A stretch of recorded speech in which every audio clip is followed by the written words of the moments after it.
Hi guys and welcome back to the channel Deepak Yadav Education. Welcome to the Daily Hindu News and Editorial Analysis of 6th of July 2023. तो guys आज है तारीख 6 जुलाई 2023 और है Thursday. देखेंगे आज के द हिंदू कंप्लीट न्यूज़पेपर को एनालाइज करेंगे। बट लेक्चर में आगे बढ़ने से पहले अगर आप लोगों को इस लेक्चर का PDF चाहिए तो क्या करना है, सबसे पहले डाउनलोड करना है टेलीग्राम, देन उसके बाद जाके सर्च बॉक्स में टाइप करना Deepak Yadav education UPSC। As you can see guys आप लोगों को ये वाला चैनल मिल जाएगा, इस पर क्लिक करना और जाकर इस चैनल को ज्वाइन कर लेना। ज्वाइन करने से फ़ायदा क्या होगा, यहाँ पर डेली बेसिस पर लेक्चर का PDF मिल जाता है, डेली करंट अफेयर के वीडियो का PDF मिल जाता है और डेली बेसिस पर बहुत सारे डिजिटल नोट्स मिल जाते हैं। नाउ बढ़ते हैं आगे बढ़ने से पहले हमेशा की तरह हम लोग अपने लेक्चर को एक मैप के क्वेश्चन के साथ स्टार्ट करेंगे। तो आज आप सभी लोगों को मैप में जाकर देखना है ओर्कने आइलैंड्स को कहाँ पर है ये एग्जैक्टली लोकेटेड, इसको अच्छे से मैप में देखना। देन उसके बाद आकर नीचे कमेंट सेक्शन में टाइप करना, जिससे कि आप लोग इसको लंबे समय तक याद रख पाओगे। साथ ही साथ एक क्वेश्चन सॉल्व करेंगे जो कि UPSC प्रीवियस ईयर साल 2021 के प्रीलिम्स में पूछा गया था। डेली बेसिस पर हम लोग यहाँ पर एक प्रीवियस ईयर क्वेश्चन को भी सॉल्व करते हैं। क्वेश्चन क्या बोलता है, कंसिडर द फॉलोइंग स्टेटमेंट्स। आपको यहाँ पे 3 स्टेटमेंट्स दिए गए हैं, बताना है कौन से स्टेटमेंट्स सही हैं। पहला स्टेटमेंट बोलता है कि जो ग्लोबल ओशन कमीशन है ये लाइसेंस देने का काम करता है किस चीज़ को लेकर, जो हमारे इंटरनेशनल वाटर्स होते हैं उस पानी के अंदर में माइनिंग करने के लिए यानी खनन करने के लिए, या फिर जो सी बेड है हमारा समुद्र का तल है उसको और ज़्यादा एक्सप्लोर करने का लाइसेंस ये बॉडी प्रोवाइड करवाती है। सेकेंड स्टेटमेंट, ये काम करने के लिए इंडिया को ऑलरेडी जो लाइसेंस है वो मिल चुका है। थर्ड स्टेटमेंट, जो रेयर अर्थ मिनरल्स होते हैं वो वाले मिनरल्स, वो सारे जो खनिज हैं वो भी हम लोगों को इंटरनेशनल वाटर के इस समुद्र के तल में मिलते हैं, वो भी वहाँ पे प्रेजेंट होते हैं। तो इन तीनों स्टेटमेंट्स को देखते हुए नीचे आपको ऑप्शंस दिए गए हैं, option A 1 and 2 only, option B 2 and 3 only, option C 1 and 3 only, या फिर ऑप्शन D तीनों सही हैं। तो इसका सही आंसर सभी को नीचे कमेंट सेक्शन में देना है, एटलीस्ट सभी को इसमें पार्टिसिपेट करना है, जैसे मैं आप लोगों से डेली बेसिस पर बोलता हूं। बाय द वे इसका जो करेक्ट आंसर है वो मैंने आपको टेलीग्राम पर प्रोवाइड करवा दिया है, वहां से भी आप इसको चेकआउट कर सकते हो। और अगर वहां पर आंसर नहीं मिलता है तो भी कोई परेशान होने की ज़रूरत नहीं है, वीडियो के लास्ट में इसके करेक्ट आंसर का डिस्कशन हम लोग करेंगे। तो चलो शुभ आरंभ करते हैं और चलते हैं सबसे पहले थंबनेल वाले इंपॉर्टेंट आर्टिकल की तरफ। तो दोस्तों GS पेपर नंबर 3 साइंस और स्पेस के सेक्शन से आप इस आर्टिकल को लिंक कर सकते हो। काफ़ी सारी चीज़ें हैं इस आर्टिकल में जहां से क्वेश्चंस बनने के चांसेस हैं, ठीक है। और कुछ चीज़ें ऐसी भी हैं जो कि काफ़ी सारे लोग छोड़ देंगे इसमें, लेकिन आपने नहीं छोड़ना है। अब हुआ क्या है कि साल 2023 का पहला जो सुपर मून है वो दिखाई दे चुका है 3 जुलाई को। सुपर मून क्या होता है थोड़ी देर में सारी डिटेल इन्फॉर्मेशन जानेंगे। देखो इस साल 4 सुपरमून्स दिखाई देने हैं, जिसमें से एक सुपरमून ऑलरेडी दिखाई दे चुका है जुलाई में, यानी अभी 3 जुलाई को। बाकी जो 3 सुपरमून्स हैं वो आने वाले कुछ महीनों में दिखाई पड़ेंगे। कब कब दिखाई पड़ेंगे और कैसे आप देख सकते हो वो भी इन्फॉर्मेशन मैं आपके साथ में शेयर करूंगा।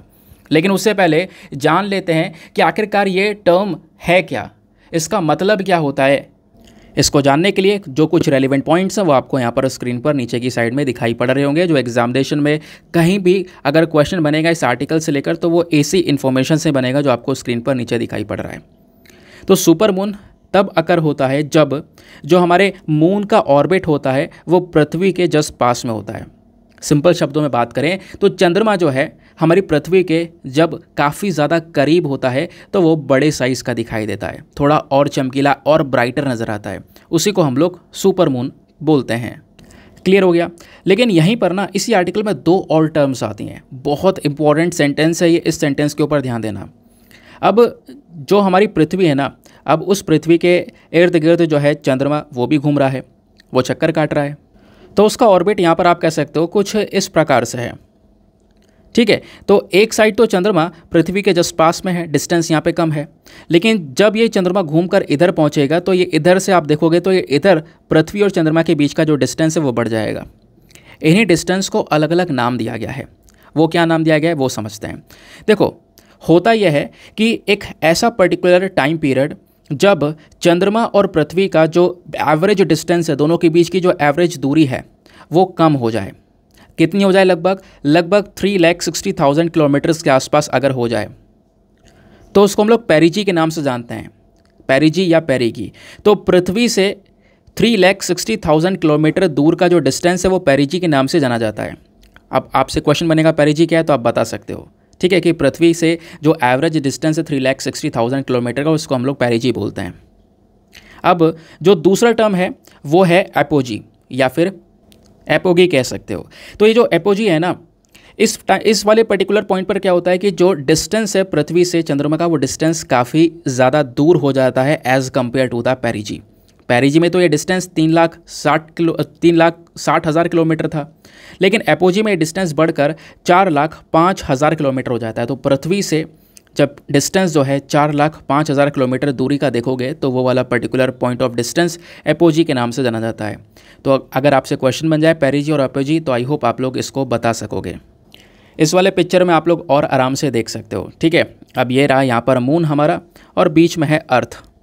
तो अर्थ और मून के बीच में जब डिस्टेंस कम है, लगभग 3,60,000 किलोमीटर्स या फिर कह सकते हो 2,25,804 माइल्स। ये माइल्स में है बट ये किलोमीटर मैंने आपको बताया, तो ये क्या कहलाएगा, ये पेरिजी कहलाएगा। ठीक है, और जब यहाँ पर ये जो डिस्टेंस है वो थोड़ा सा बढ़ जाएगा, लगभग ये 4,05,000 किलोमीटर हो जाएगा या फिर 2,51,968 माइल्स हो जाएगा, तो इसको अपन जानते हैं अपोजी के नाम से। क्लियर हो गया? तो ये दोनों टर्म्स आप लोग क्लियर रखना दिमाग में। अब इन दोनों कंडीशन में सुपरमून कौन सा कहलाएगा? सुपरमून ऑब्वियस ही बात है ये पेरिजी वाले डिस्टेंस पर कहलाएगा, क्योंकि आपको बताया सुपरमून का मतलब जब चंद्रमा पृथ्वी के जस्ट बिल्कुल पास में हो, इन दोनों के बीच का जो डिस्टेंस है वो कम से कम हो। तो इन दोनों के बीच का डिस्टेंस कम, इस वाले कंडीशन में आपको देखने को मिलेगा ये पेरिजी वाला सिचुएशन, या फिर इन दोनों के बीच का जो डिस्टेंस है जहाँ पर सबसे ज़्यादा कम होगा वो हमारा सुपरमून कहलाएगा। क्योंकि डिस्टेंस कम होने से एक तो पूरा चंद्रमा दिखाई पड़ेगा, साथ ही साथ में बड़े साइज़ का दिखाई पड़ेगा, थोड़ा ब्राइटर, थोड़ा और चमकीला यहाँ पर दिखाई पड़ेगा। समझ गए? अब क्वेश्चन है यहाँ पर कि इसको हम लोग सुपर मून ही क्यों बोलते हैं? क्योंकि ये जो टर्म है ये एक व्यक्ति के थ्रू दिया गया था। ये टर्म एक एस्ट्रोलॉजर हैं रिचर्ड नोले, इन्होंने 1979 में टर्म दिया था और इन्होंने यहाँ पर इस टर्म को डिफाइन किया। ये एक स्पेशल इवेंट है जब एक पूरा चंद्रमा पृथ्वी के जस्ट बिल्कुल क्लोजेस्ट पॉइंट पर होगा तो इसको सुपर मून कहलाया जाएगा। तो ये टर्म यहाँ पर ये दे चुके हैं। क्लियर हो गया? अब वैसे जो नॉर्मल ईयर होते हैं ना, एक साल में आपको वैसे 4 सुपर मून्स देखने को मिलते हैं, 2 से 4 सुपर मून्स देखने को मिलते हैं, लेकिन 2023 में हमें 4 सुपर मून्स देखने को मिलने वाले हैं, जिसमें से एक ऑलरेडी दिख चुका है 3 जुलाई को। बाकी 3 कब दिखाई देंगे, अब थोड़ा सा उसके बारे में बात करते हैं। लेकिन उस पर भी आने से पहले दोस्तों अब एक बात मेरी ध्यान से सुनना, इसी सुपर मून को और भी अलग अलग नाम से जाना जाता है। जैसे सबसे पहला इसको बक मून के नाम से भी जानते हैं, BUCK, या फिर इसको हम लोग थंडर मून के नाम से भी जानते हैं। आपसे क्वेश्चन बन सकता है, भले ही आपने सुपर मून पढ़ा हो, लेकिन एग्जामिनेशन में अगर बक मून को लेकर सवाल पूछ लिया जाएगा तो फिर अगर आपने इसके बीच में इंटरलेशन नहीं पता होगा, मतलब इसका दूसरा नाम नहीं पता होगा, तो ऑब्वियस बात है क्वेश्चन फिर छोड़ कर आओगे। ठीक है, तो ध्यान रखना, बक मून, थंडर मून या हॉट मून भी यहाँ पर इसको बोला जाता है। अब बक क्या होता है, बक मून क्यों दिया गया इसका नाम? क्योंकि देखो बक बेसिकली हिरण की एक प्रजाति है, आपको पता है ना, ब्लैक बक वगैरह आपने देखा होगा, हिरण की एक प्रजाति है। अब जुलाई के महीने में आमतौर पर क्या होता है, हिरणों के नए सींग निकलते हैं और नए सींग निकलने की वजह से यहाँ पर इसको बक मून का नाम दिया गया। अब ये जो सुपर मून होता है इसका अलग अलग जगह पर अपनी परंपराओं के अनुसार, अपनी परंपराओं के अकॉर्डिंग अलग अलग नाम यहाँ पे इसके रख दिए जाते हैं। अमेरिका में कुछ जगहों पर जैसी गर्मियाँ दिखाई पड़ती हैं और उस समय पर ये जब मून दिखाई देता तो इसे हॉट मून कहते हैं। तो अलग अलग जगहों के नाम है, लेकिन जो पॉपुलर नाम है इसका बक मून, थंडर मून और सुपर मून, ये 3 नाम तो आपने ध्यान में रखने ही रखना है। अब जैसे मैंने आपको बताया कि इस साल 4 सुपर मून दिखाई पड़ेंगे, ठीक है। अब उस 4 सुपर मून में से एक आपने देखा, लेकिन अभी जो अगस्त का महीना आएगा उस अगस्त के महीने में 2 बार सुपर मून का नज़ारा दिखाई देगा। और ये जब 2 बार सुपर मून का नज़ारा दिखाई देगा, इसी दौरान ब्लू मून भी हमें नज़र आने वाला है। और ब्लू मून का सिचुएशन तब वो कहलाता है उस टाइम पीरियड में पृथ्वी चंद्रमा के सबसे ज़्यादा करीब होगी। ठीक है, खैर वो कॉन्सेप्ट अलग है, बट आपने ध्यान रखना है अगस्त में 2 बार सुपर मून नज़र आएगा। और फिर उसके बाद में सितंबर के महीने में 29 सितंबर को बताया जा रहा है आखिरी यानी चौथा सुपर मून भी दिखाई देगा। समझ गए? और सुपर मून क्या होता है, वापस से रिवाइज करते हैं। जब आसमान में चंद्रमा आम दिनों की तुलना में थोड़ा बड़ा दिखाई दे तो उसे हम लोग सुपर मून कहते हैं, बिल्कुल सरल शब्दों में। अब क्वेश्चन है कि अगर आपने सुपर मून देखना है आगे तो कब और कैसे देखें? तो टाइम पीरियड तो आपको बता दिया गया है कि इस महीने में दिखाई देगा, पहले से न्यूज़ आने लगती है। तो सुपर मून को देखने का जो सबसे अच्छा समय जो होता है वो होता है उस सुपर मून के निकलने का या फिर उसके डूबने का। इस समय ये आसमान में सबसे बड़ा दिखाई देता है।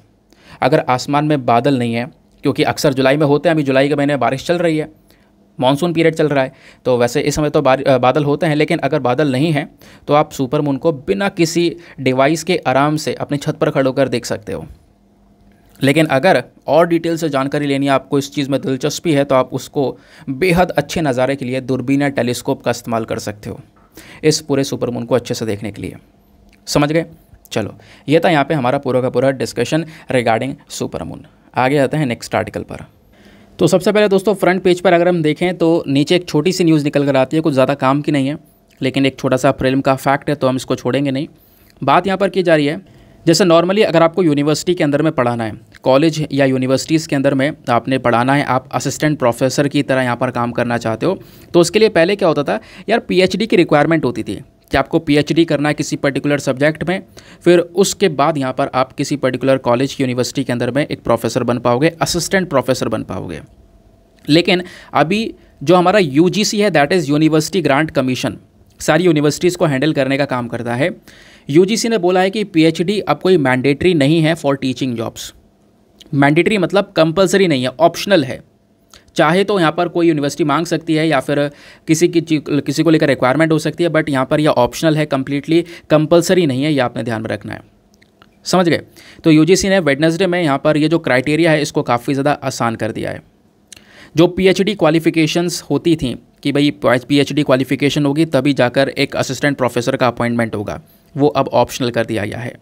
लेकिन अभी भी अगर असिस्टेंट प्रोफेसर पद पर जाना है तो उसके लिए आपने एनईटी यानी कि नेशनल एलिजिबिलिटी टेस्ट या स्टेट एलिजिबिलिटी टेस्ट या फिर स्टेट लेवल एलिजिबिलिटी टेस्ट, यहाँ पर एक मिनिमम क्राइटेरिया होगा आपका। अगर ये टेस्ट क्लियर है तो मेन यहाँ पर ये मिनिमम रिक्रूटमेंट वाले क्राइटेरिया होने वाले हैं। उसके बाद आप असिस्टेंट प्रोफेसर के पद पर जा सकते हो हमारे हायर एजुकेशन के अंदर। ये खुद बात यूजीसी के चेयरमैन एम जगदीश कुमार ने मेंशन की है। समझ गए? लेकिन यहाँ पे इनका कहना यह है, तो पीएचडी क्वालिफिकेशंस हम लोग बात कर रहे हैं बाकी स्टेट यूनिवर्सिटीज़ के लिए, ठीक है, लेकिन सेंट्रल यूनिवर्सिटी जो हमारी केंद्र सरकार के अंडर में आ रही हैं उनके लिए क्राइटेरिया नहीं है। उनके लिए सारा जो क्राइटेरिया पहले वाला था वही है एग्जैक्टली। तो जो यहाँ पर स्टेट के एलिजिबिलिटी टेस्ट हैं या स्टेट लेवल का एलिजिबिलिटी टेस्ट है, ये हमारे सेंट्रल यूनिवर्सिटीज़ के असिस्टेंट प्रोफेसर्स का क्राइटेरिया नहीं, ये केवल स्टेट वाली यूनिवर्सिटीज़ के लिए है, ठीक है। सेंट्रल यूनिवर्सिटीज़ के लिए जो प्रोसेस पहले था वो एग्जैक्टली पहले वाला रहने वाला है। समझ गए? तो ये है यहाँ पर स्टेटमेंट दिया है यूजीसी की साइड से। अब यूजीसी क्या है, थोड़ा सा इसके बारे में जानना ज़रूरी है क्योंकि कई बार ये बीच बीच में आता रहता है। तो प्रीलिम्स में कभी भी इसके बारे में क्वेश्चन पूछे जा सकते हैं 2-3 स्टेटमेंट्स देकर। सबसे पहली चीज़, ये जो यूनिवर्सिटी ग्रांट कमीशन है, इस बॉडी को एग्जिस्टेंस में आए हुए बहुत समय हो चुका है। लगभग इसको बनाया गया था 28 दिसंबर 1953 में, और ये एक स्टैचुरी बॉडी बन जाती है एक्ट ऑफ पार्लियामेंट 1956 के तहत। यानी स्टैचुरी बॉडी मतलब कानूनी तौर पर आप कह सकते हो इसको एक बॉडी बनाया जाता है पार्लियामेंट के एक्ट के माध्यम से, ताकि जो हमारी यूनिवर्सिटीज़ हैं, है ना, यूनिवर्सिटीज़ जितनी भी इंडिया के अंदर में, वहाँ पे टीचिंग, एग्जामिनेशन, रिसर्च, उसका स्टैंडर्ड क्या होना, उसका मेंटेनेंस कैसे होना है, वो सारा काम यूजीसी देख सके। यूजीसी का हेड ऑफिस आपको न्यू दिल्ली में देखने को मिलेगा, ठीक है। तो क्या क्या ध्यान में रखना है? पहली चीज़, यूनिवर्सिटी ग्रांट कमीशन एक स्टैचुरी बॉडी है, कानून से बनाई गई है। और कौन सा एक्ट था वो? यूजीसी मतलब एक्ट ऑफ पार्लियामेंट 1956 के तहत यहाँ पर इसको बनाया गया था, ये आपने ध्यान में रखना है। लेकिन अभी जैसे यूजीसी एक्ट 1956, ये पूरा अलग से यहाँ पर इसका एक्ट भी आपको देखने को मिल जाएगा। और ये इसको बनाया गया था ministry of human resource development के अंडर में, क्योंकि उस समय पर ये जो मिनिस्ट्री है इसी नाम से जानी जाया करती थी। आज मैं आप लोगों से क्वेश्चन पूछता हूँ कि ministry of human resource development, इसका आज नाम क्या है? क्योंकि इसका नाम अभी कुछ समय पहले बदल दिया गया था, ठीक है। तो अब ये कौन से मंत्रालय के नाम से जाना जाता है? नीचे कॉमेंट सेक्शन में बताओ। तो इसी के अंडर में यहाँ पर यूनिवर्सिटी ग्रांट कमीशन को इस्टेब्लिश किया गया, सेटअप किया गया। समझ गए? अब उसके बाद यहाँ पे बात की जा रही है कि बीच में ना एक मांग भी उठी थी 2018 में। इवन ये जो हमारा ministry of human resource development है, जिसका नाम आपने बताना है कि नया नाम क्या है, तो इस मिनिस्ट्री ने एक ड्राफ्ट बिल भी तैयार किया था, जिस बिल के अंदर मांग की गई थी कि यूनिवर्सिटी ग्रांट कमीशन जो ये बॉडी है इसको ख़त्म कर दिया जाए।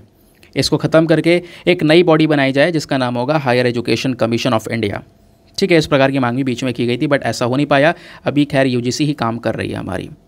क्लियर? आगे आते हैं ना दोस्तों। आगे बढ़ने से पहले एक छोटी सी इन्फॉर्मेशन मैं आपके साथ में शेयर करना चाहता हूँ, आप इसको ध्यान से सुनना। देखो, जो भी यहाँ पे नोट्स वगैरह आपको प्रोवाइड करवाए जाते हैं पूरे लेक्चर के अंदर में, आपको पता होगा बहुत सारे जो नोट्स हैं हर एक आर्टिकल के रिगार्डिंग बैकग्राउंड इन्फॉर्मेशन, वो चीज़ें सब मैं आपको प्रोवाइड करवाता हूँ। तो उन सब को अगर आपको सही से एक्सेस करना है या नोट्स बनाने में कोई परेशानी हो रही है तो उन सब चीज़ों के लिए एक अच्छा सोल्यूशन है कि आप सीधा एक पेड ग्रुप को ज्वाइन कर सकते हो, और उस पेड ग्रुप का अमाउंट बहुत ही ज़्यादा मिनिमम है। ऐसा नहीं है कि आपको बहुत ज़्यादा पेमेंट करना है तब जाके यहाँ पर उस ग्रुप का हिस्सा बन पाओगे, ऐसा कुछ भी नहीं है।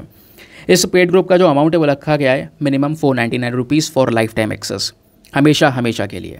उस ग्रुप में आपको ऐड कर दिया जाएगा, एक बार आपने पैसा खर्च करना है, उस ग्रुप में ऐड हो जाना है, बस अपना यहाँ पे आप पढ़ाई करते रहो, कोई डिस्टर्बेंस नहीं होने वाला कि 4 महीने बाद, 6 महीने बाद या 1 साल बाद दोबारा सब्सक्रिप्शन करना है, ऐसा कुछ भी नहीं है।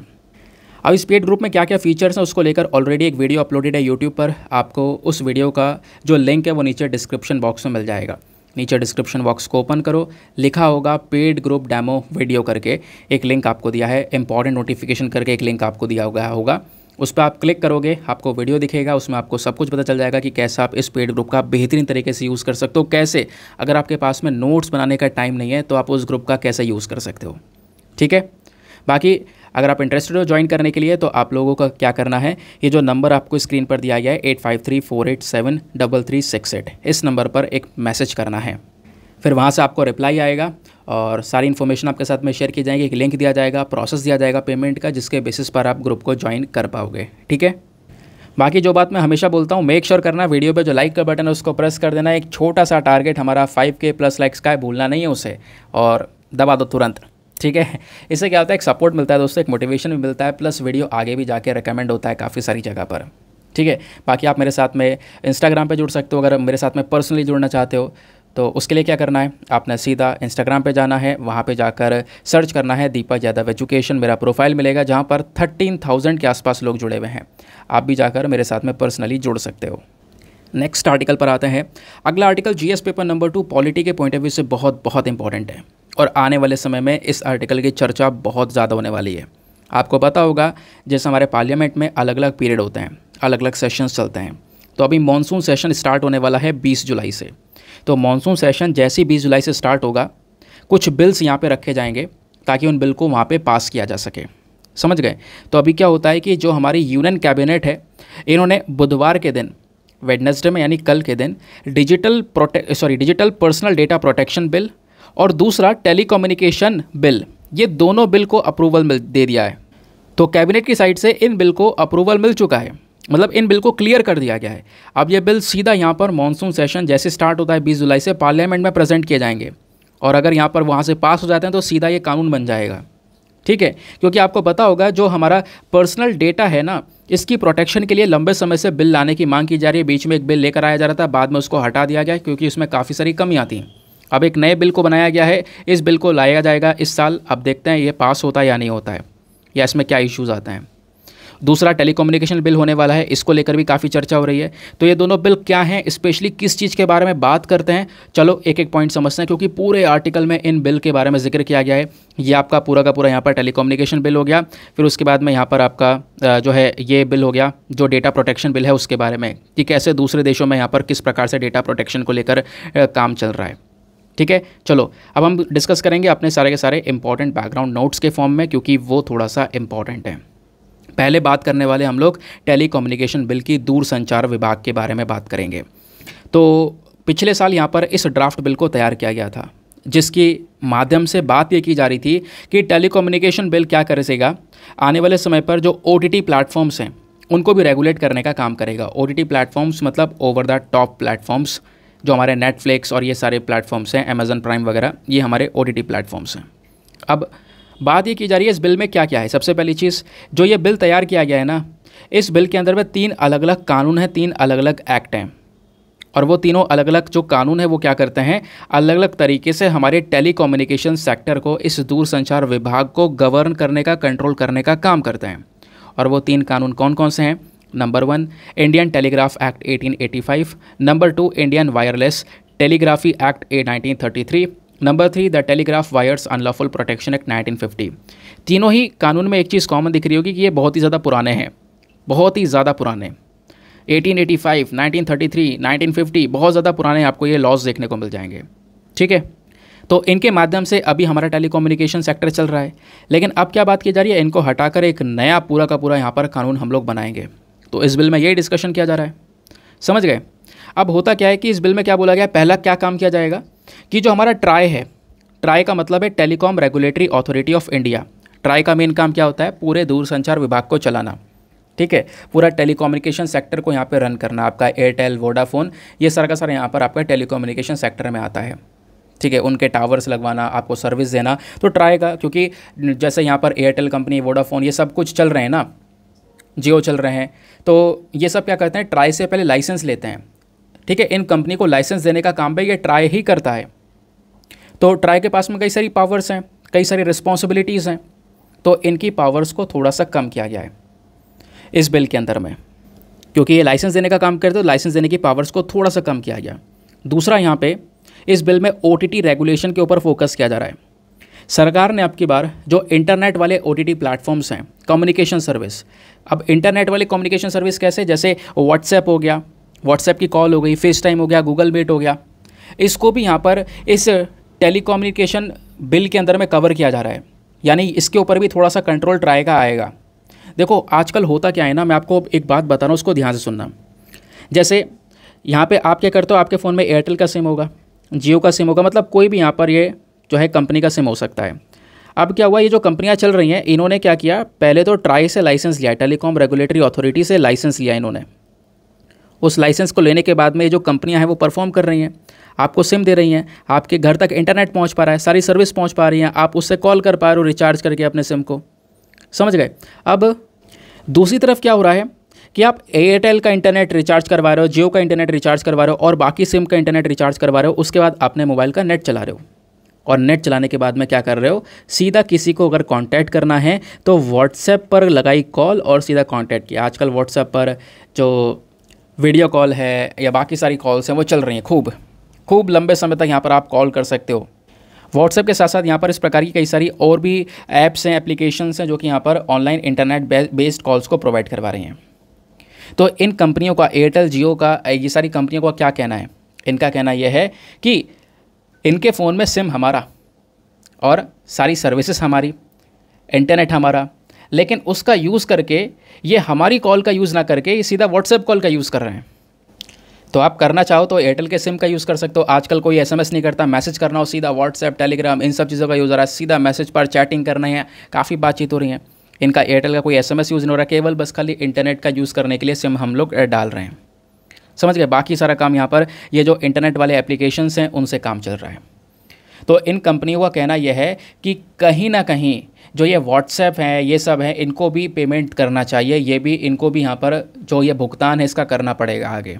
तो अगर ये बिल पास हो जाता है ना, जैसे ये बिल अभी आएगा मॉनसून सेशन में इसको रखा जाएगा, तो ये बिल अगर पास हो जाता है तो पॉसिबिलिटी है, मैं ये नहीं कर रहा हूँ कन्फर्म है, पॉसिबिलिटी है कि आने वाले समय पर व्हाट्सएप भी आपसे पैसा ले, कि इस कॉलिंग का या उस कॉलिंग का व्हाट्सएप पर आपको एक सब्सक्रिप्शन लेना पड़े, उसके बाद चल सके। क्योंकि हो सकता है आने वाले समय पर इसके ऊपर भी चार्ज लगाया जाएगा, इनको भी लाइसेंस लेना पड़ेगा सीधा TRI से, और लाइसेंस देने के बाद में आपको ये सर्विस देंगे, ठीक है। तो इस इंटरनेट OTT वाले प्लेटफॉर्म्स को भी इस बिल के अंदर कवर करने की कोशिश की गई है।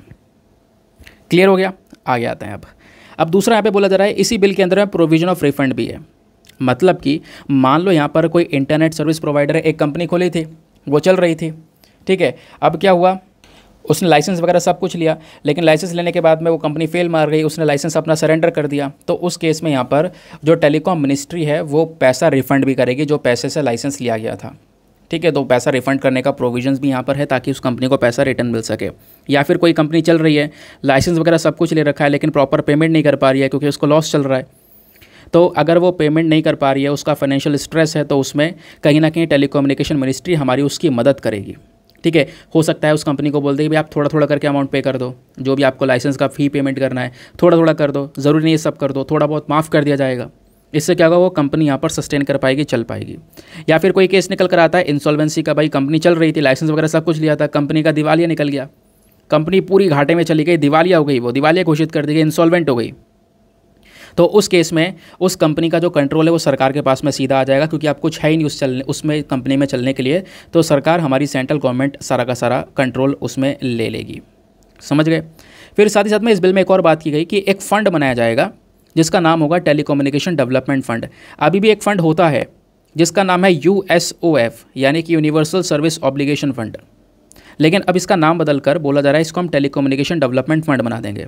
अब इस फंड में क्या होगा भाई, जो भी पैसा वगैरह इकट्ठा होगा इस फंड में, जो भी पैसा सर्विसेज का, फ़ी का, जो भी पैसा इकट्ठा होगा इस फंड के अंदर में, वो पैसा यूज़ किया जाएगा गांव वाले एरिया में, रिमोट एरियाज़ में, अर्बन एरियाज़ में जहाँ पर कनेक्टिविटी नहीं है, कनेक्टिविटी को बढ़ाने के लिए, नए नए टावर्स लगाने के लिए, ठीक है, रिसर्च और डेवलपमेंट करने के लिए, स्किल डेवलपमेंट करने के लिए, टेलीकम्युनिकेशन सर्विस को, दूरसंचार की जो ये सर्विसेज है उसको पूरी तरह से विस्तार करने के लिए, उसको बढ़ाने के लिए यहाँ पर ये पैसा खर्चा जाएगा। तो ये सारे के सारे प्रोविजंस इस बिल के अंदर में। क्लियर हो गया टेलीकम्युनिकेशन बिल, समझ में आ गया ना? एक एक पॉइंट दिमाग में इसको बैठा लेना, क्योंकि आगे 20 जुलाई के बाद दबा के इसकी चर्चा होगी। अब यहाँ पे क्वेश्चन ये भी आता है कि जो हमारी टेलीकॉम इंडस्ट्री है वो कितनी बड़ी है, जिसको लेकर इतना बड़े बड़े बिल्स लेकर आए जा रहे हैं। देखो हमारी इंडस्ट्री टेलीकॉम वाली काफ़ी ज़्यादा बड़ी, क्योंकि इंडिया की पॉपुलेशन भी काफ़ी बड़ी है। इंडिया की टेलीकम्युनिकेशन इंडस्ट्री दुनिया की दूसरी सबसे बड़ी इंडस्ट्री है, second largest in the world. हमारी टेलीकम्युनिकेशन इंडस्ट्री के अंदर में जो सब्सक्राइबर हैं 2022 तक, वो 1.17 बिलियन के आसपास आपको देखने को मिल जाएगा। ये सब्सक्राइबर बेस है, जिसमें से मतलब ये दुनिया का सब्सक्राइबर बेस है, जिसमें से इंडिया का जो यहाँ पर कैपेसिटी है वो उसमें और भी ज़्यादा है।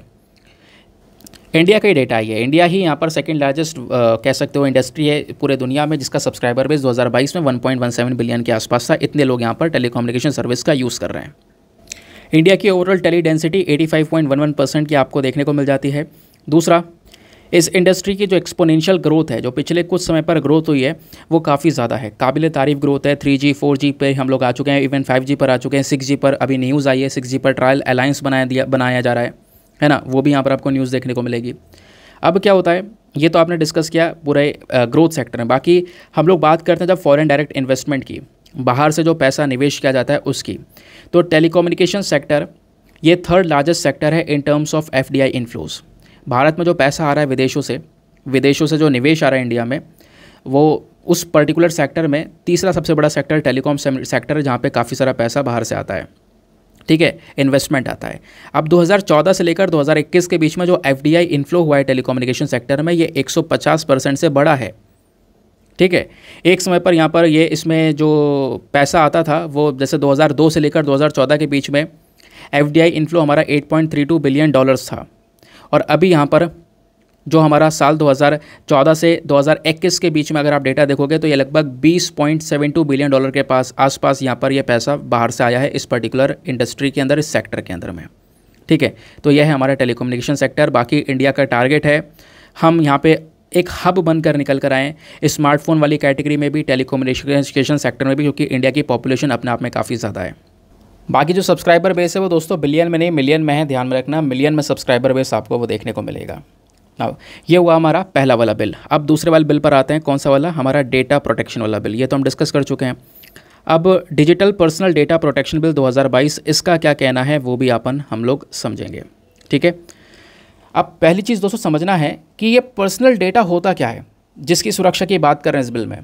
पर्सनल डेटा में हो सकता है आपका फाइनेंशियल डेटा हो गया, बायोमेट्रिक डेटा, आपके फिंगरप्रिंट्स वगैरह हो गए, फेशियल डेटा हो गया, या फिर कास्ट, रिलीजन, पॉलिटिकल बिलीफ, या दूसरा और कोई डेटा हो गया जो कि यहाँ पर सीधा गवर्नमेंट के साइड से डॉक्यूमेंट्स आपको मिले हैं, ठीक है।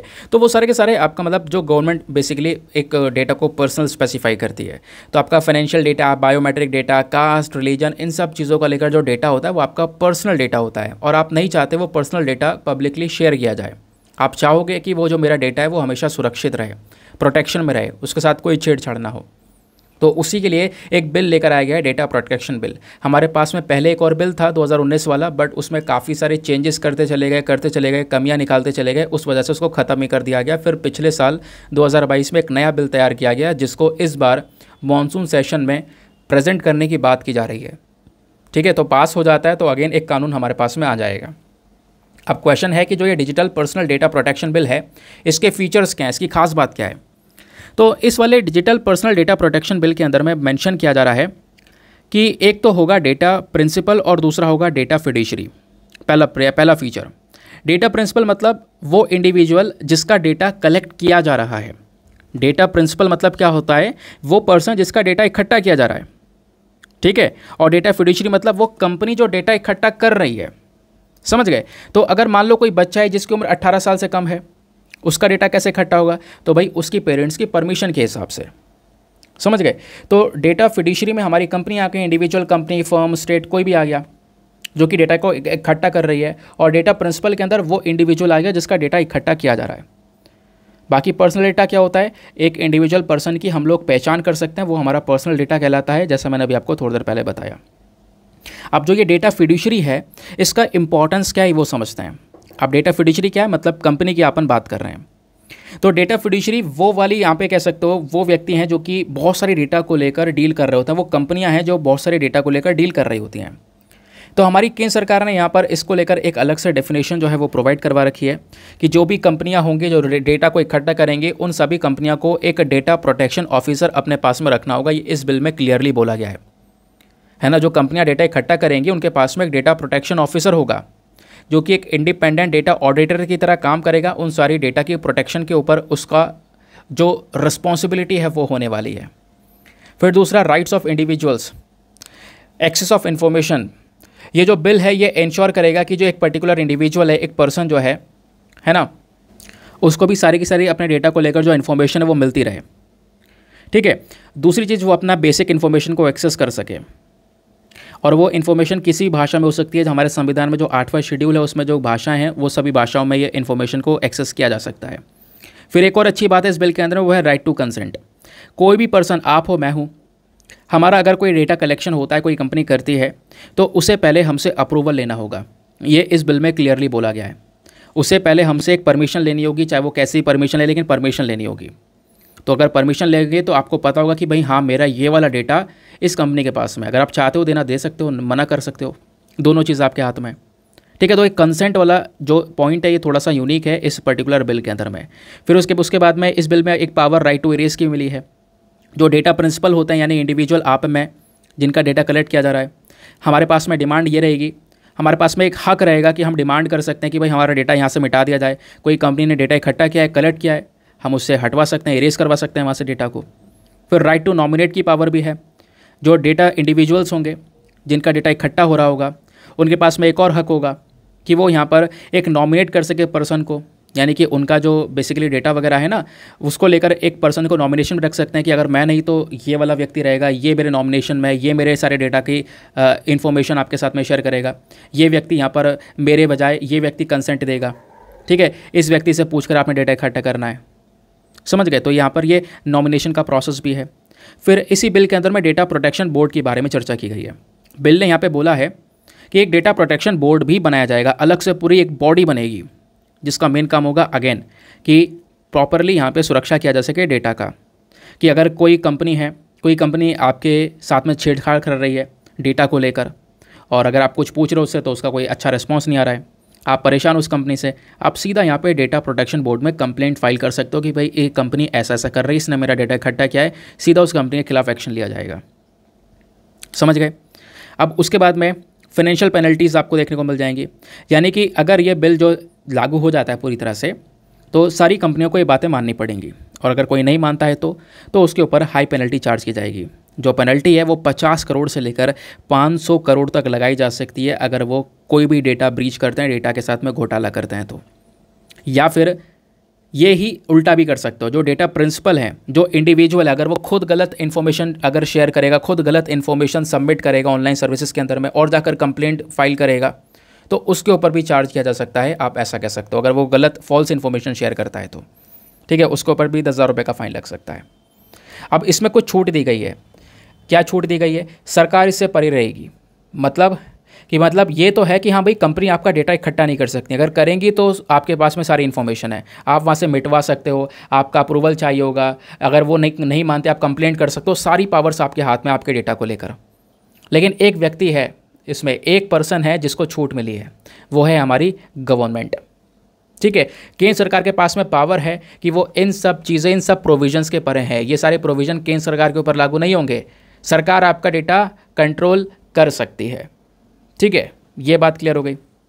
अब क्वेश्चन यहाँ पर यह है कि जो ये digital personal data protection bill है, ये इतना इम्पॉर्टेंट क्यों है? सबसे पहली चीज़ भाई, आज का ज़माना कह सकते हो पूरी तरह से डिजिटाइज हो चुका है। डेटा पे डेटा रोजाना बेसिस पर जनरेट हो रहा है, ना जाने आप ही मोबाइल चलाकर कितना डेटा जनरेट कर दे होंगे। तो वो सारा डेटा यहाँ पे उसकी प्रोटेक्शन करना, सारा काम यहाँ पर देखना ज़रूरी है। तो 2019 में भी एक बिल लेकर आया गया था, लेकिन वो बिल के अंदर में इतनी सारी कमियां निकालते चलेगा जिसकी वजह से उसको हटाना ही पड़ गया। आपकी बार यहाँ पर कह सकते हो ये बिल नया आ चुका है, देखते हैं इसमें कैसे काम किया जाता है। अब ना बात की जाती है डेटा प्रोटेक्शन की, तो हम लोग प्राइवेसी की बात करते हैं। अब डेटा प्रोटेक्शन की बात तो लंबे समय से हो रही है। आप देखोगे 2017 का एक केस हुआ था, case Puttaswamy versus union of India का केस जो था, वहाँ पर जो 9 जज की सुप्रीम कोर्ट में बेंच बैठी थी, उन्होंने यहाँ पर प्राइवेसी को बहुत ज़्यादा इंपॉर्टेंस दिया कि भाई आपके पास में राइट टू प्राइवेसी आपका एक फंडामेंटल राइट है, वो उसको फंडामेंटल राइट घोषित कर दिया गया आर्टिकल 21 के अंदर में। समझ गए। अब डेटा प्रोटेक्शन लॉज बाकी दूसरे कंट्रीज़ में कैसे हैं, सभी देशों में आपको देखने को मिलेंगे। जैसे यूरोप के अंदर में इस प्रकार का लॉ है। यूरोप का जो लॉ है वो है GDPR, मतलब जनरल डेटा प्रोटेक्शन रेगुलेशन। ठीक है। ऐसे ही आपको अमेरिका का US का मॉडल भी देखने को मिलेगा। US का मॉडल थोड़ा सा अलग है, लेकिन उसमें भी यहाँ पर डेटा प्रोटेक्शन को लेकर कुछ रूल्स एंड रेगुलेशंस हैं।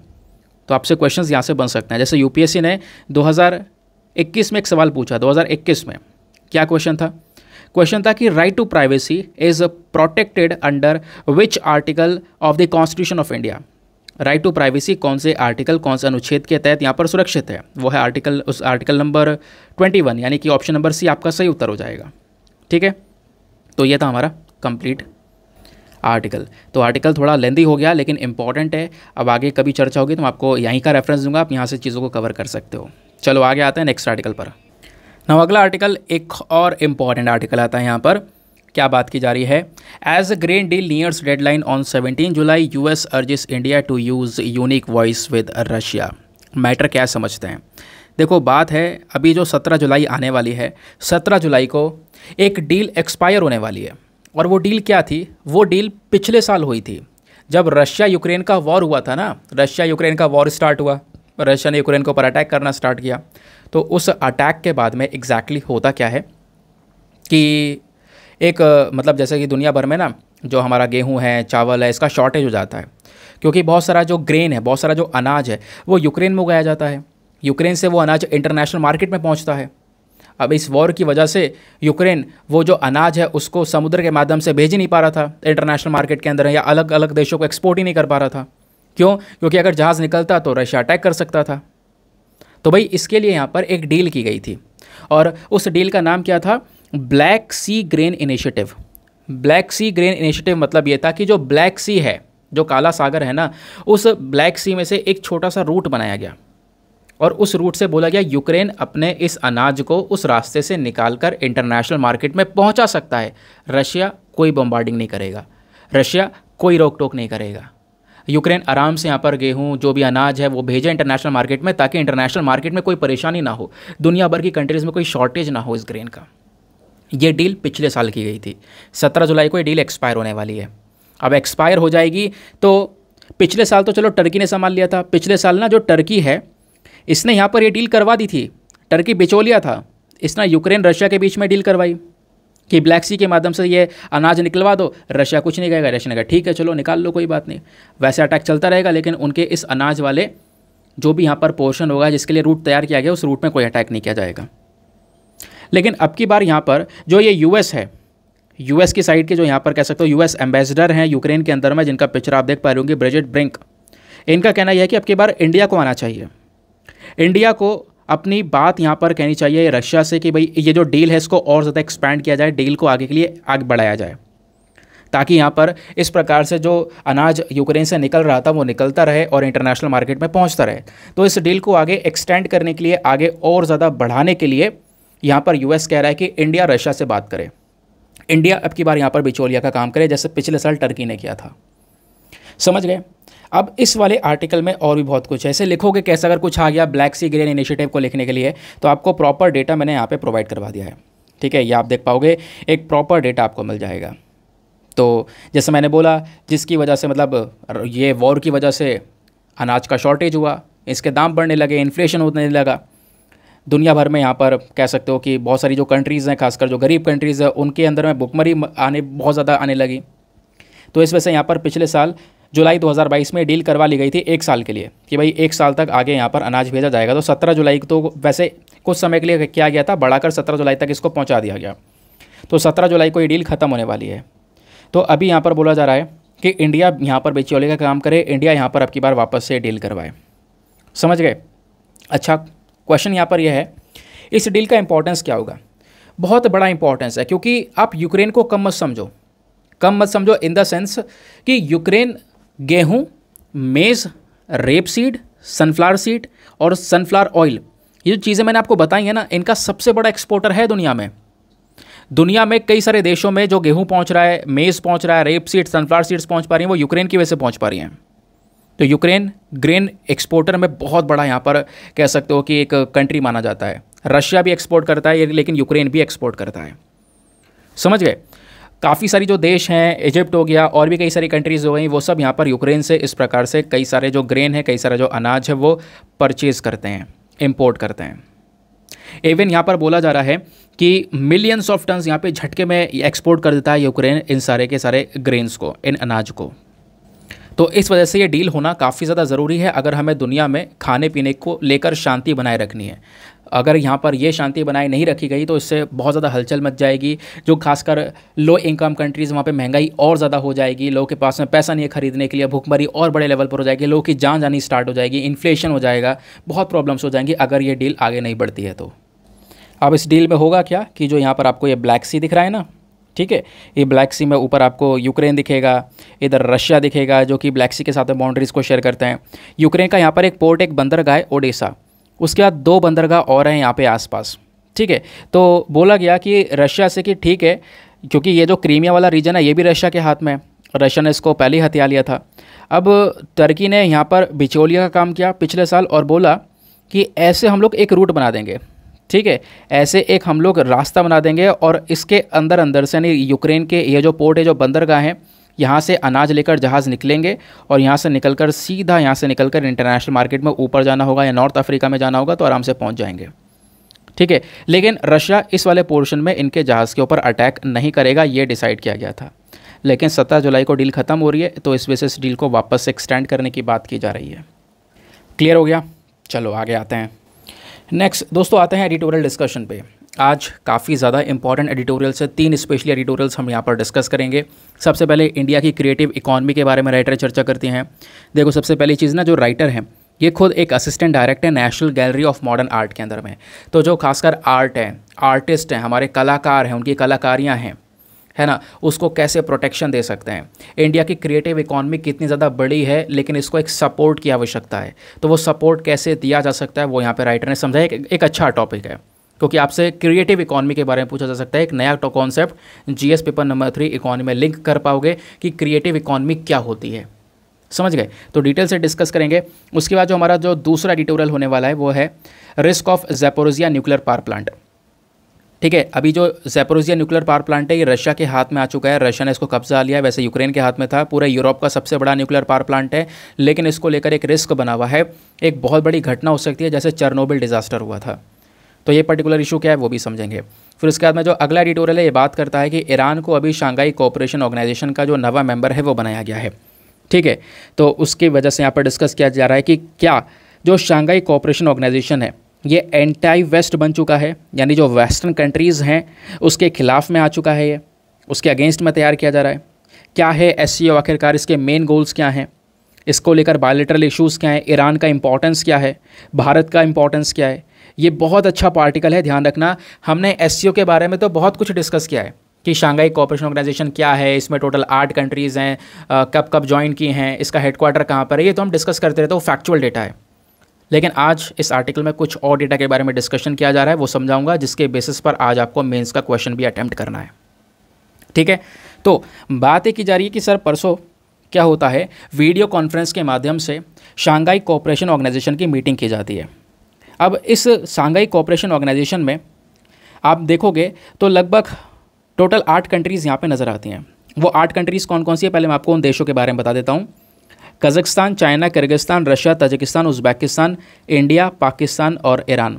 ईरान भी अब ऐड हो चुका है, तो टोटल 9 कंट्रीज़ आपको यहाँ पे देखने को मिल जाती हैं एससीओ के अंदर में। समझ गए? तो इसमें एससीओ में टोटल 9 कंट्रीज़, क्योंकि ईरान यहाँ पर ऐड हो रहा है। शंघाई कोऑपरेशन ऑर्गेनाइजेशन क्या है ये तो आपको समझ में आ गया। ठीक है, ये आपको समझ में आ गया। देखो शंघाई कोऑपरेशन ऑर्गेनाइजेशन का जो नाम है ना वो 2001 से पहले कुछ और हुआ करता था। इसको शांघाई 5 के नाम से जानते थे, लेकिन 2001 में क्या होता है, इसमें एक और देश ऐड हो जाता है, उज़्बेकिस्तान। अब उज़्बेकिस्तान का ऐड होते ही शांघाई 5 के नाम का तो कोई मतलब बनता ही नहीं है, तो इसको शांघाई कोऑपरेशन ऑर्गेनाइजेशन का नाम दे दिया गया। अच्छा, 2001 से पहले जब ये शांघाई 5 था तो इसमें कौन कौन से 5 देश थे? तो उस समय पर 5 देश China, Russia, Kazakhstan, Kyrgyzstan, Tajikistan थे। बाद में इसको उज़्बेकिस्तान ने ज्वाइन किया 2001 में, तो इसको शांघाई कोऑपरेशन ऑर्गेनाइजेशन का नाम दे दिया गया। फिर आगे बढ़ते बढ़ते साल 2017 में इंडिया पाकिस्तान ने भी ज्वाइन कर लिया। अब साल 2023 में यहाँ पर आप कह सकते हो कि जो ईरान है, ईरान को भी एक मेंबर देखा जा रहा है। ईरान ने भी यहाँ पर एससीओ को अपना एक नवे मेंबर की तरह ज्वाइन किया है, ऐसा आर्टिकल में बोला जा रहा है। ठीक है, यहाँ पे आप देख पाओगे Iran join the SCO as its 9th member. ठीक है, क्लियर हो गया।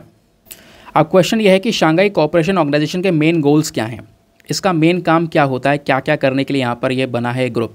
तो इसके मेन गोल्स की जब हम डिस्कस करते हैं तो कई सारे काम हैं जो ये करता है, जैसे आपस में ट्रस्ट को बना रखना है ना, ट्रेड को यानी व्यापार को बढ़ावा देना, इकॉनमी को लेकर काम करना साथ में मिलकर, रिसर्च को लेकर, टेक्नोलॉजी को लेकर, कल्चर को लेकर काम करना, जो education, energy, transport, tourism, environment protection को लेकर काम करना, इस पर्टिकुलर रीजन में शांति को बनाकर रखना, सिक्योरिटी को मेंटेन करके रखना, ये सारा काम आपको शांघाई कोऑपरेशन ऑर्गेनाइजेशन का देखने को मिल जाता है। अब उसके बाद शांघाई कोऑपरेशन ऑर्गेनाइजेशन में कुछ कंट्रीज़ ऐसे हैं जिनके आपस में रिलेशंस अच्छे हैं भी नहीं। फॉर एग्जांपल इंडिया चाइना के रिलेशंस अच्छे नहीं हैं, इंडिया पाकिस्तान के रिलेशंस अच्छे नहीं हैं। ठीक है, तो इंडिया पाकिस्तान ने 2017 में इसको ज्वाइन किया। ठीक है, अब उसके बाद से आप देख पाओगे वैसे भारत और पाकिस्तान के रिलेशंस ख़राब हैं, लेकिन जब बात आती है शांघाई कोऑपरेशन ऑर्गेनाइजेशन की मीटिंग को अटेंड करने की, तो हर एक मीटिंग को यहाँ पर ये दोनों देश अटेंड करते हैं। और अब की बार भी आप देख पाओगे जो मीटिंग हुई थी वर्चुअल कॉन्फ्रेंस के माध्यम से, वीडियो कॉन्फ्रेंस के माध्यम से, वहाँ पर पाकिस्तान के जो प्राइम मिनिस्टर हैं, इंडिया के प्राइम मिनिस्टर हैं, सब यहाँ पर अटेंड करे थे इस मीटिंग को। ठीक है, उसके अलावा शांघाई कोऑपरेशन ऑर्गेनाइजेशन के बीच में ना एक आतंकवाद के खिलाफ अभ्यास भी होता है, एक एक्सरसाइज भी होती है। अब वो बात अलग है, यहाँ पर पाकिस्तान आतंकवाद को बढ़ावा देने के बाद में इस एक्सरसाइज में इंक्लूड होता है, लेकिन ये अभ्यास यहाँ पर ये इंडिया पाकिस्तान ये सब मिलकर करते हैं। तो बायलैटरल इश्यूज़ भले ही एक तरफ हो, लेकिन एससीओ के साथ में इस ऑर्गेनाइजेशन में ये देश सब साथ में इकट्ठे हो जाते हैं, ये आपने देखना है। ठीक है, अब क्वेश्चन है कि ईरान को आप नवा मेंबर बना रहे हो एससीओ के अंदर में, तो ईरान को नवा मेंबर बनाने से फ़ायदा क्या होगा, इंडिया को क्या फ़ायदा मिलेगा? देखो, दुनिया भर की कंट्रीज़ को फ़ायदा मिलेगा, खासकर जो शांघाई कोऑपरेशन ऑर्गेनाइजेशन के देश हैं। इससे क्या होगा, ईरान के साथ में रिलेशंस, संबंध और ज़्यादा मजबूत होंगे।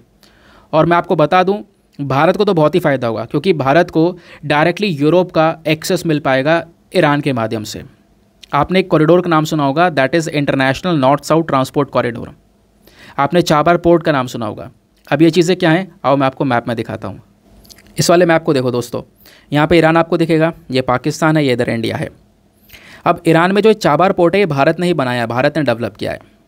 ठीक है, पाकिस्तान में जो एक ग्वादर पोर्ट है ये चाइना ने बनाया है।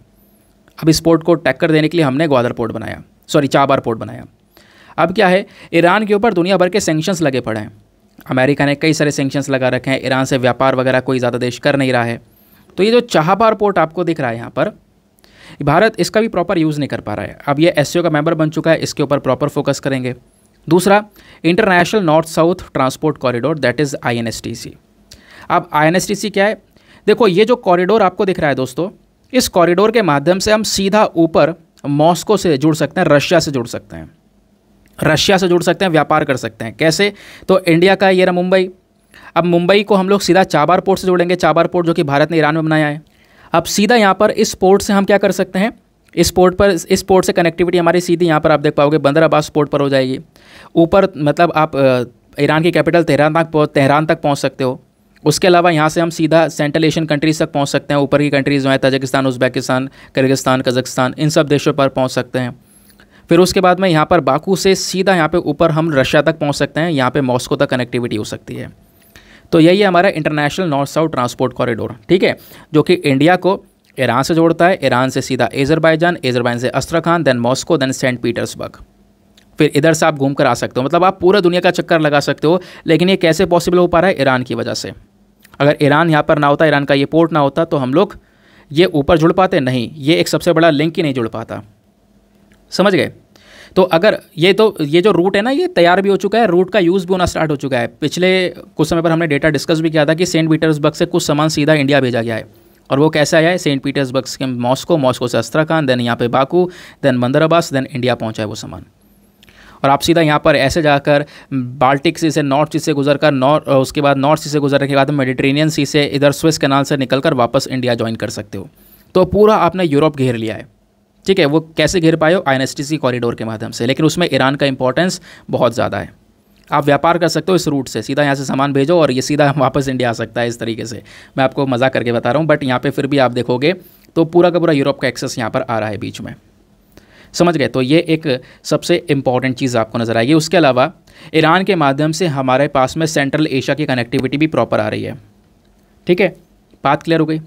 और दूसरी तरफ अगर आप इंडिया और ईरान के संबंध को देखोगे डिटेल से, इन दोनों के रिलेशंस को देखोगे तो अपने आप में रिलेशंस दोनों के काफ़ी ज़्यादा इंपॉर्टेंट है, ठीक है। जैसे लोकेशन कनेक्टिविटी मैंने आपको बताया, ईरान से हम कच्चा तेल खरीदते थे, खैर अभी अमेरिका के सैंक्शंस की वजह से वो कच्चा तेल खरीद नहीं पा रहे हैं।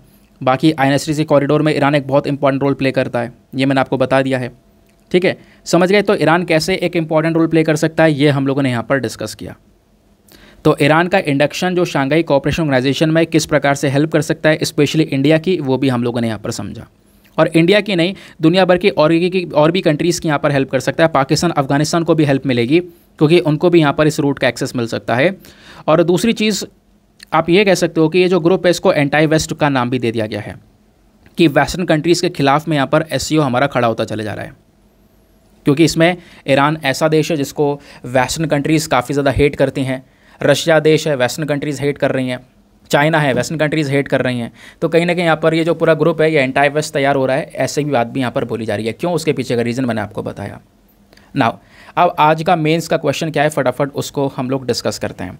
तो मेंस का क्वेश्चन आपका इसी शंघाई कोऑपरेशन ऑर्गेनाइजेशन के ऊपर बेस्ड है। और मोस्ट इंपॉर्टेंटली ये मेंस का क्वेश्चन UPSC ने 2021 में पूछा था। तो अगर आप इस क्वेश्चन को अटेम्प्ट कर रहे होंगे मतलब UPSC का 2021 का मेंस का क्वेश्चन हल कर रहे होंगे।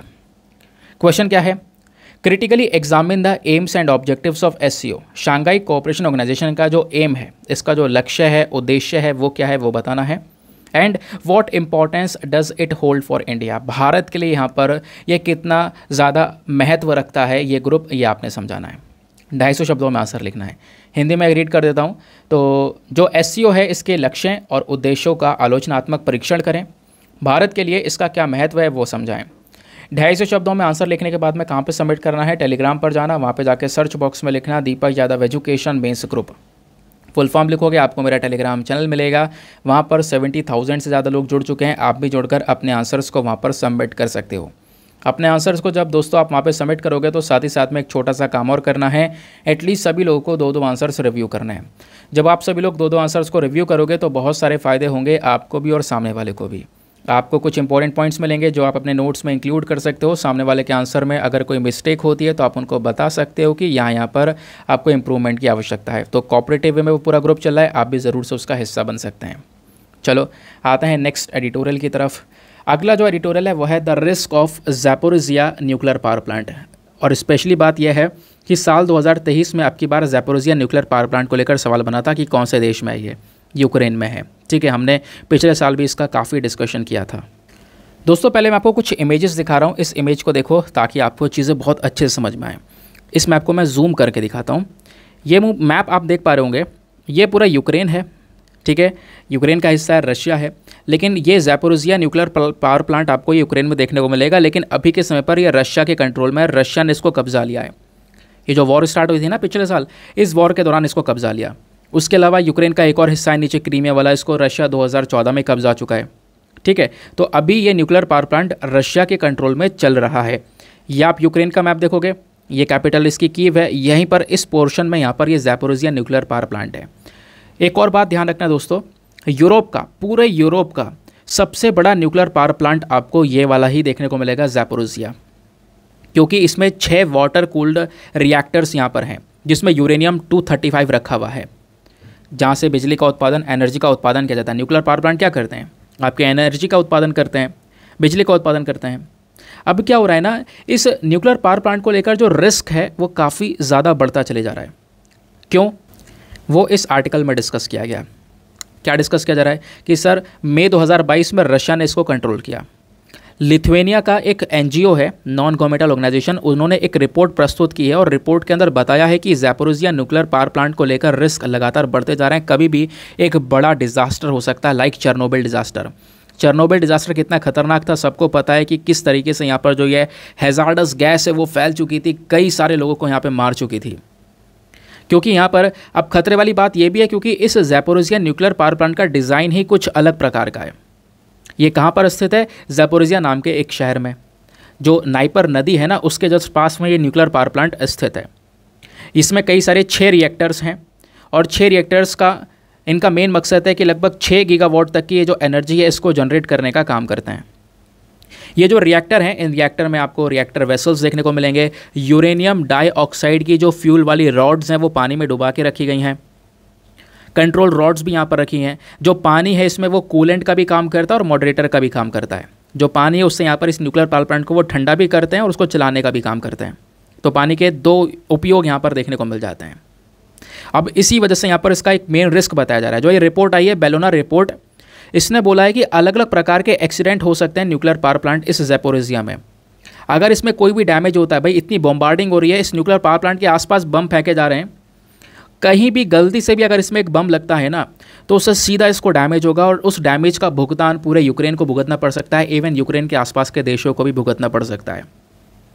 क्योंकि यहाँ पे बोला जा रहा है जो सबसे मेन डेंजर है वो यह है कि इसमें जो प्राइमरी सर्किट है, जो सबसे मेन सर्किट है, जो वाटर है, वाटर कभी भी यहाँ पर डीप्रेशराइज हो सकता है।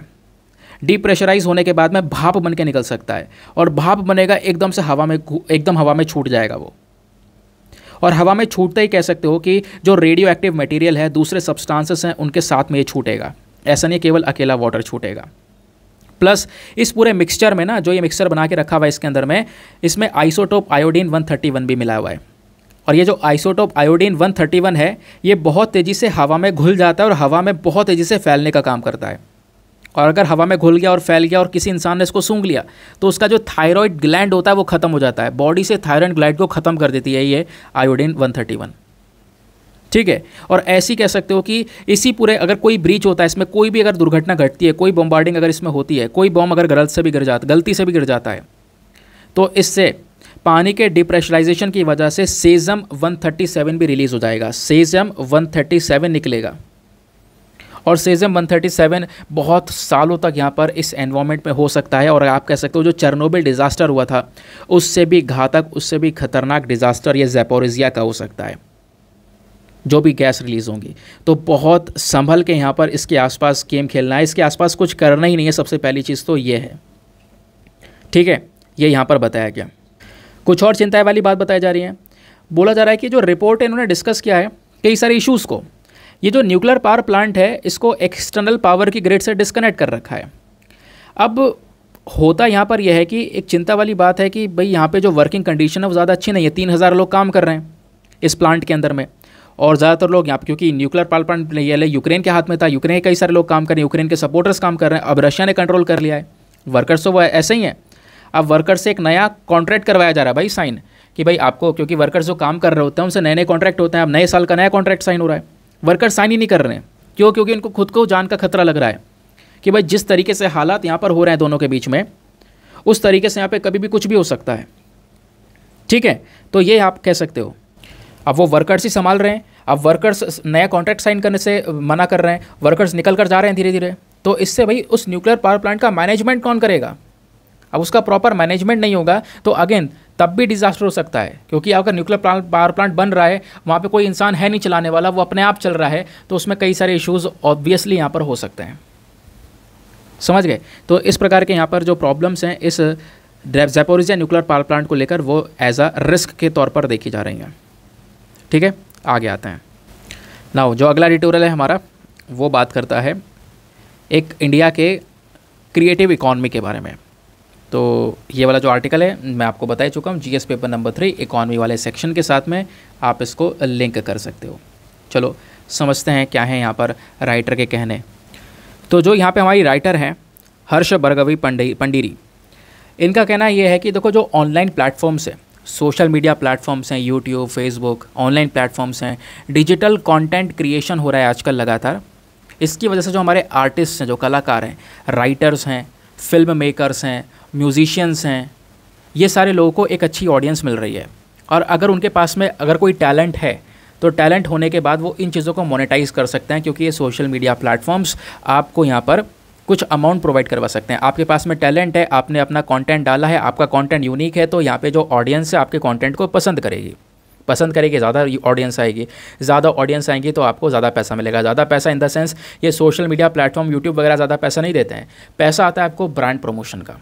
मोस्ट इंपॉर्टेंट जो सबसे मेन जो मनी आता है वो ब्रांड प्रमोशन का। अगर आपको किसी ब्रांड ने अप्रोच कर लिया, महीने में कई सारी ब्रांड्स आती हैं, अगर वो अप्रोच करते तो एक झटके में आप बहुत सारा पैसा कमा सकते हो। ऐसी आती हैं, अब जैसा मुझे एक्सपीरियंस है पिछले महीने में बहुत सारी ब्रांड्स मेरे पास भी आती हैं कि हाँ इसका प्रमोशन कर दो, उसका प्रमोशन कर दो, हम इसका एक वीडियो का इतना अमाउंट देंगे, तो वीडियो का इतना अमाउंट देंगे। बट यहाँ पर अभी मुझे खुद अंदर से सेटिस्फैक्शन नहीं मिलता है वो काम करते हुए, इस चक्कर में मैं करता ही नहीं। तो ये ब्रांड प्रमोशन का भी बहुत ज़्यादा मेन पैसा मिलता है। मतलब अगर आप अपने टैलेंट को मोनेटाइज कर सकते हो, सिंपल सी बात है ऑनलाइन प्लेटफॉर्म्स के अंदर में। लेकिन ये तो बात हुई राइटर, फिल्म मेकर, म्यूजिशियन, इन सब की। दूसरी तरफ भारत के आर्टिस्ट हैं, कलाकार, आर्टिजन्स, ठीक है, जो यहाँ पर कलाकारी कर रहे हैं, इनका भी एक इम्पॉर्टेंट रोल है। भाई नई नई आर्ट फॉर्म्स हैं, कला की नई नई फॉर्म्स हैं, उन सब फॉर्म जो बहुत लंबे समय से हमारी चलती हुई आ रही है, हमारा ट्रेडिशन है बहुत पुराने ज़माने का, उसको लोग कंटिन्यू कर रहे हैं, आज के समय पर भी कला कर रहे हैं। तो हमारे ट्रेडिशनल आर्ट फॉर्म को बचाने का काम, जो मेन काम है, वो इंडियन आर्टिस्ट ने किया है, इन कलाकारों ने किया है। लेकिन ये कलाकार बहुत बड़ा चैलेंज फेस कर रहे हैं आज के समय पर। ना ही इनको अच्छा मार्केट मिल पाता है, और अच्छा मार्केट नहीं मिल पाता क्योंकि अब जब अच्छा मार्केट नहीं मिल पा रहा तो अपने पेंटिंग्स को नहीं बेच पा रहे, अपनी कला को नहीं बेच पा रहे हैं, जिसकी वजह से यहाँ पर क्या हो रहा है कि वो ये काम छोड़ दे रहे हैं। और ये काम छोड़ देंगे तो अगेन जो ट्रेडिशनल आर्ट की प्रोटेक्शन कर रहे थे वो प्रोटेक्शन करना बंद कर दिया उन्होंने। अब हमारा जो ट्रेडिशनल आर्ट है वो पीछे ही छूट जाएगा, इतिहास में खो जाएगा। समझ रहे हो इस बात को? तो इसके लिए हमारी सरकार को सपोर्ट करना होगा। Cultural institutions, initiatives, financial assistance, पैसों का कुछ सपोर्ट, ट्रेनिंग प्रोग्राम्स, प्लस जो ये आर्टिस्ट हैं इनको एक बार अवसर दिया जाए कि वो अपना इंटरनेशनल लेवल पर प्रेजेंट कर सके अपनी आर्ट को। तो इस तरीके से क्या होगा, जो हमारे आर्टिस्ट हैं उनको सपोर्ट मिलेगा, एक अच्छा रिप्रेजेंटेशन मिलेगा, पैसों का सपोर्ट मिलेगा, आगे वो ग्रो करेंगे। लेकिन हो क्या रहा है, ऐसा कुछ हो नहीं रहा है। हम कह रहे हैं ये करना चाहिए, लेकिन अभी इनके साथ में ऐसा कुछ नहीं हो रहा है।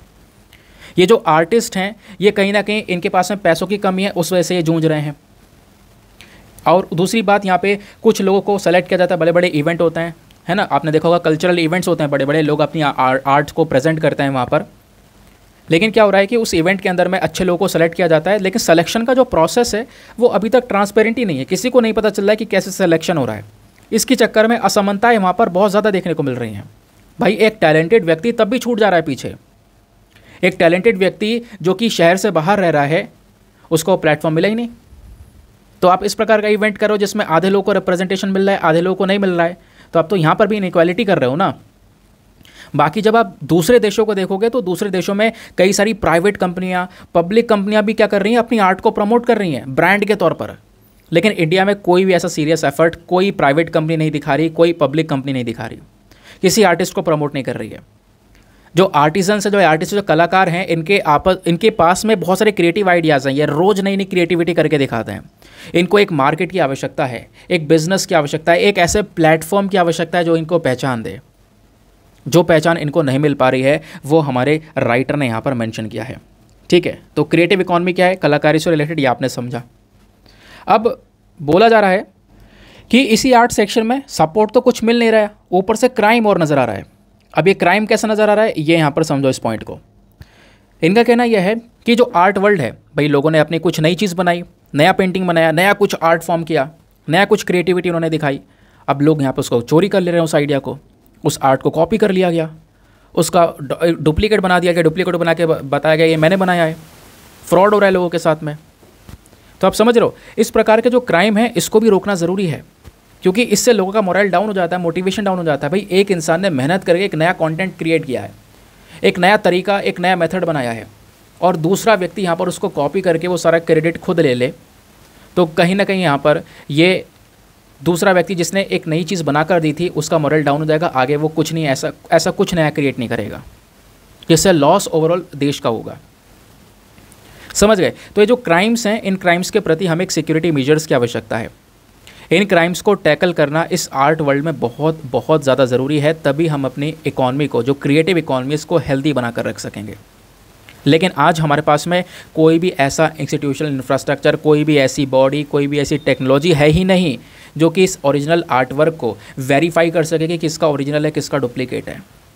कोई पहचान देने के लिए कुछ तो यहाँ पर बॉडी होनी चाहिए थी कि भाई इसका आर्ट वर्क ओरिजिनल है, एक ठप्पा होना चाहिए था। लेकिन ये जो गैप क्रिएट हुआ है ना, इस गैप की वजह से जो हमारे जेन्युइन आर्टिस्ट हैं, जो जेन्युइन कलाकार हैं, उनके प्रति बहुत ज़्यादा इनजस्टिस हो रहा है, अन्याय हो रहा है। अब उसके बाद राइटर ने मेंशन किया कि जो ये ऑफेंस है, ठीक है, ये जो ऑफेंस है, जो ये अपराध हो रहे हैं, इस अपराध की वजह से लगातार बहुत ज़्यादा नुकसान हो रहा है। लोगों में ट्रस्ट नहीं बन पाता। इवन आप कह सकते हो कि यहाँ पर जो हमारे आर्टिस्ट हैं वो आगे ग्रो नहीं कर पाते। अगर कोई इस प्रकार से उनका जो काम है वो चोरी कर ले या कॉपी कर ले तो इसके लिए हमें एक अलग से बॉडी बनाने की आवश्यकता है जो कि इनके काम को आइडेंटिफाई कर सके। आइडेंटिफाई करने के बाद में उसको वेरीफाई कर सके और पहचान दे सके, एक अच्छा प्लेटफॉर्म दे सके कि हाँ ये व्यक्ति है इस आर्ट वर्क के पीछे। समझ गए?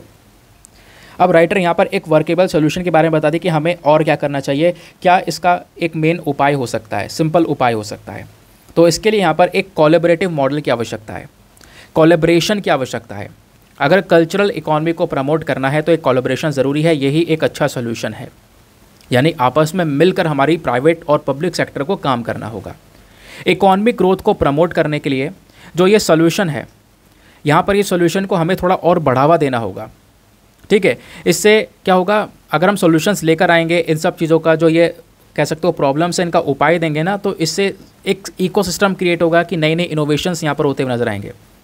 ठीक है, तो हमें क्या करना है, एक इनोवेशन टेक्नोलॉजी वाला स्टार्टअप बनाना है आर्ट और आर्ट क्राफ्ट वाले सेक्टर में। उनको गाइडेंस देना, टेक्निकल सपोर्ट प्रोवाइड करना, इंफ्रास्ट्रक्चर प्रोवाइड करवाना। अब उनका स्टार्टअप स्टार्ट होगा तो इन्वेस्टर्स आएंगे, नेटवर्किंग अपॉर्चुनिटीज़ मिलेगी। तो ज़रूरत है आर्टिस्ट को ये सारी चीज़ें प्रोवाइड करवाना और सबसे पहले उसको एक ट्रेनिंग देना, प्रॉपर उसका प्रोफेशनल डेवलपमेंट करना, एक मार्केट का एक्सेस देना। जो बड़े बड़े कम्युनिटीज़ हो रही हैं, बड़े बड़े एग्जीबिशंस हो रहे हैं इंटरनेशनल लेवल पर, वहाँ पे उनको ले जाना, वहाँ पे उनको प्रमोट करना। ठीक है, इससे क्या होगा, एक सपोर्ट तो डेफिनेटली यहाँ पर उनको मिलेगा। तो ये जो नॉलेज शेयरिंग नेटवर्क है, ये हम लोग यहाँ पर बना सकते हैं, इसके ऊपर थोड़ा मेन फोकस कर सकते हैं। जो इंडिविजुअल आर्टिस्ट, एक अकेला आर्टिस्ट है, क्रिएटिव एंटरप्रेन्योर्स हैं, ये एक बिज़नेस ट्रेनिंग ऑफर कर सकते हैं, है ना, ये यहाँ पे हो सकती है। ग्लोबल मार्केटिंग प्लेटफॉर्म्स उनको प्रोवाइड करवाना है, एक ऐसा प्लेटफॉर्म प्रोवाइड करवा दो जिससे दुनिया भर में अपने वो प्रोडक्ट को, अपने आर्ट को वो प्रमोट कर सकें। तो ये कुछ सिनेरियो हैं जिसकी मदद से हम क्या कर सकते हैं, अपने आर्टिस्ट्स, अपने आर्टिजन्स की, अपने कलाकारियों की, अपने कला की हमारे देश में डेवलपमेंट कर सकते हैं, उसका विकास कर सकते हैं इन चैलेंजेस को टैकल करके। क्लियर? तो ये था यहाँ पर पर्टिकुलर एडिटोरियल। बाकी इस एडिटोरियल को लेकर जो कुछ इंपॉर्टेंट पॉइंट्स हैं जो सिंपल शब्दों में आप लिख सकते हो, मैंने आपको यहाँ पर समझा दिया है कि इसके क्या सॉल्यूशंस हो सकते हैं। वो सॉल्यूशंस यहाँ पर कि भाई कॉपीराइट का इशू टैकल करना, जॉइंट प्रोग्राम्स चलाना, ठीक है, फाइनेंस प्रोवाइड करवाना, कुछ इंफ्रास्ट्रक्चर डेवलप करना, ये सारे काम करके हम लोग क्रिएटिव इंडस्ट्रीज़ को और ज़्यादा बड़े लेवल पर लेकर जा सकते हैं। बाकी दोस्तों एक छोटा सा आर्टिकल और है, अब आने वाले समय पर इसकी चर्चा ज़्यादा होगी। चंद्रयान 3 की तैयारी चल रही है, चांद पर एक और हमारा प्रोजेक्ट जा रहा है। वैसे चंद्रयान 2 हमने जो लॉन्च किया था वो फेल हो गया था, बट चंद्रयान 3 हमारा सक्सेसफुल डेफिनेटली होगा। तो चंद्रयान 3 को लॉन्च करने के जो व्हीकल्स हैं उनको आपस में जोड़ दिया गया है, इंटीग्रेट कर दिया गया है। ठीक है, चंद्रयान 3 को हमारा जो लॉन्च व्हीकल है LVM Mark 3, उससे एक साथ में आप देख पाओगे पूरी तैयारी चल रही है।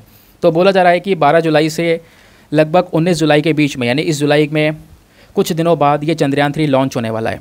और चंद्रयान 3 लॉन्च होगा हमारे लिए, और जैसे ये सक्सेसफुल होता है वाकई में भारत के लिए यहाँ पर एक सबसे बड़ी बात होने वाली है, क्योंकि हम चांद पर उतरने वाले हैं। चांद पर अपना खासकर एक रोवर उतारेंगे जो घूमेगा चांद के ऊपर में, और रोवर उतरने के बाद में जो घूमेगा, घूमने के बाद में कुछ सैंपल्स वगैरह कलेक्ट करेगा, कुछ इन्फॉर्मेशन चंद्रमा को लेकर हमारे साथ में शेयर करेगा। खैर, इसको लेकर आर्टिकल्स आगे कवर होते रहेंगे, तो एक साथ ही मैं डिस्कस करूँगा। वैसे मैं कुछ इन्फॉर्मेशन आपके साथ में डेफिनेटली लेकर आया था, आप चाहो तो इसको पढ़ सकते हो। वैसे मैं आपको कई बार इसके बारे में पढ़ा चुका हूँ। खैर, अभी जो है थोड़ा सा रुक जाओ, वेट कर लो, अभी 2-3 दिनों की बात है, 2-3 दिनों बाद वापस से यहाँ पर ये लॉन्च होगा, तो हम लोग इसको थोड़ा सा डिटेल से डिस्कस कर लेंगे। उसके बाद दोस्तों एक और छोटा सा आर्टिकल है, फटाफट उसको भी कवर कर लेते हैं। यहाँ पर यह है, इंडिया और ताइवान के जो रिलेशंस है वो आपस में मजबूत होते चले जा रहे हैं। तो आपको पता होना चाहिए कि ताइवान ने अपना एक इकोनॉमिक और कल्चरल सेंटर खोल रखा है इंडिया में ऑलरेडी। एक तो दिल्ली में खोल रखा था, दिल्ली में 1995 में इस प्रकार का सेंटर खोला गया था, और फिर 2012 में चेन्नई में खोल दिया गया था। और अभी यहाँ पर 2023 में एक और ऑफिस सेटअप करने की बात यही है। जो तीसरा ऑफिस सेटअप होगा वो मुंबई के अंदर होगा, ऐसा यहाँ पर बोला जा रहा है। ठीक है, इससे क्या होगा, इंडिया और ताइवान के जो रिलेशंस है वो काफ़ी ज़्यादा इंपॉर्टेंट होंगे। देखो ताइवान इंडिया आपस में इतने अच्छे रिलेशंस मेंटेन नहीं करते हैं, लेकिन फिर भी यहाँ पर अभी पिछले कुछ समय पर तो दोनों के संबंध डेफिनेटली इंप्रूव हुए हैं। तो ताइवान की साइड से वेडनेसडे में अनाउंसमेंट आया है कि अपना तीसरा जो रिप्रेजेंटेटिव ऑफिस है ये भारत के मुंबई में खोलने वाले हैं। ठीक है, और अब इसी प्रकार से अपने ऑफिस को और ज़्यादा एक्सपैंड करते चले जाएंगे आगे भी। बाकी ये दोनों का मेन फोकस यही है कि आगे इंडिया और ताइवान मिलकर जो रिलेशंस हैं, खासकर व्यापार वाले सेक्शंस के अंदर में, तो उसमें और ज़्यादा यहाँ पर अपने रिलेशंस को ये इम्प्रूव कर सकें। ठीक है, बाकी मैंने ओपनिंग करके ऑफिस के बारे में बता दिया।